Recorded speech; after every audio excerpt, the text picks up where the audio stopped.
You've seen this guy up close and personal the last few years. What does he mean to the Giants? He means everything, and I can make an argument that Hunter Pence, without acquiring him in 2012, the Giants don't win the World Series in 2012. They don't win the World Series in 2014. As a matter of fact, over the All-Star break, I was at Tim Hudson's 40th birthday party, and every time... Good party? Unbelievable. Every time his name came up, everyone was saying, hey, look, this guy is quote-unquote special. I mean, he is the guy that literally, they spoke of him as if he's this sort of mythical figure, like this ultimate leader. And for me, when you look at what's happened for Hunter Pence since he arrived in San Francisco, everything, every single thing, it's just been crazy. He flies himself over. It starts with that. He bought his own plane ticket. Why? Because he wanted to get to the ballpark in time for the game that night. Unfortunately, he gets there right after the game. This is immediately after the game. And 2012 wasn't perfect for him either. He's struggling a little bit. You see him kicking a ball around defensively. Offensively, he hit only .219 for the Giants down the stretch. And then they're down 0 games to 2 to Cincinnati. They have to go to Cincinnati to play 3 straight games. Guess what? They win all 3. And then, bam, same sort of thing, St. Louis. He is the guy that they rally around. He is their leader on the field. He is their leader off the field. They called him, they start calling him Dave Fowler the Reverend.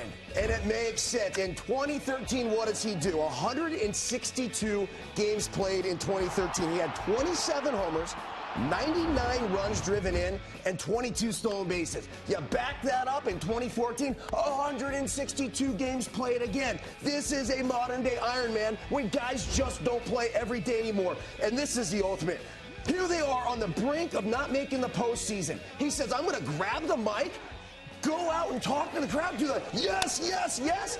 Do you want to see another game at home? Yes, yes, yes. What do? They go to Pittsburgh. They miraculously take down the Buccos, who had all sorts of steamroll in their way going into the postseason. The Washington Nationals were the best team in baseball in the National League at least last year. And sure enough, no problem. Here's Hunter Pence rounding the troops. And guess what? Travis Ishikawa, the Giants win the pennant. The Giants win the pennant. And there's your guy. No, we're not done yet. We want more. Hold on, boys. Hold on. There's more in my vision. Game 7 on the road in Kansas City. No problem. Once again, Hunter Pence is sitting here, and you know there's something special about this guy when he's quoting philosophers. Who was it? Was it Voltaire that said, I choose to be happy because it's good for my health? I don't, why not? I have a dream. Martin Luther King, John F. Kennedy, FDR. The only people I can relate Hunter Pence to are great leaders in the world, great speakers in the world. And this is him. This is where he fits in. This is Hunter Pence. And look at the numbers with Hunter Pence, 18-6, 5.8 runs per game.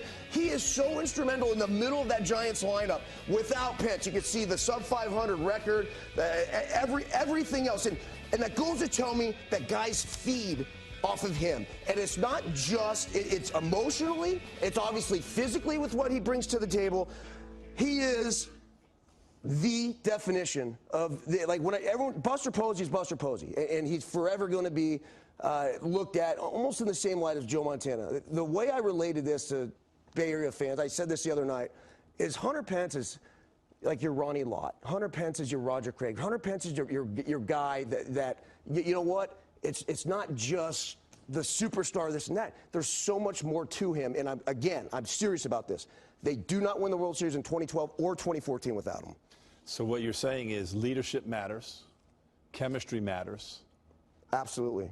Because what I'm hearing from you through all of that is his presence. Forget about what he does on the field. Clearly that helps too. But that presence in the locker room every single day with their guys, that has an impact on a ball club and a championship ball club. Don't take this the wrong way, and I even said it to a few of the Giants at Huddy's party. I'm like, it's almost like he's this cult leader. Right. And they're like, yeah, like, really he is. But everything, a lot of people look at it and say, oh, is it an act? And what they say to me, like, it is the furthest thing from an act. This is exactly who this guy is. And again, I go back to the time when he's sitting there and he hit 219 down the stretch. He wasn't doing anything. He was struggling in the playoffs against Cincinnati. And he's the guy that's going to step up. People are wondering whether or not he was going to be in the lineup. And he just delivers this speech that everyone rallies behind. And from there, I mean, it's just magic. Magic has happened. So shout out to the Reverend. No question. I wonder if BK's watching right now. He flipped it off a long time ago.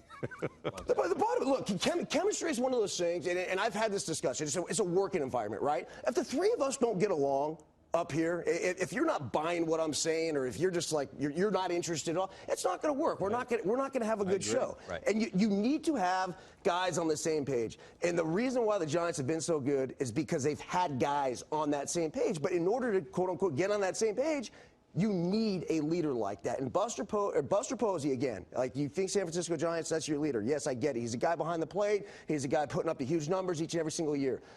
If there's a C that's going to go on somebody's jersey for the San Francisco Giants, that right there goes 100 Pences. No question about it. That's a terrific look right there.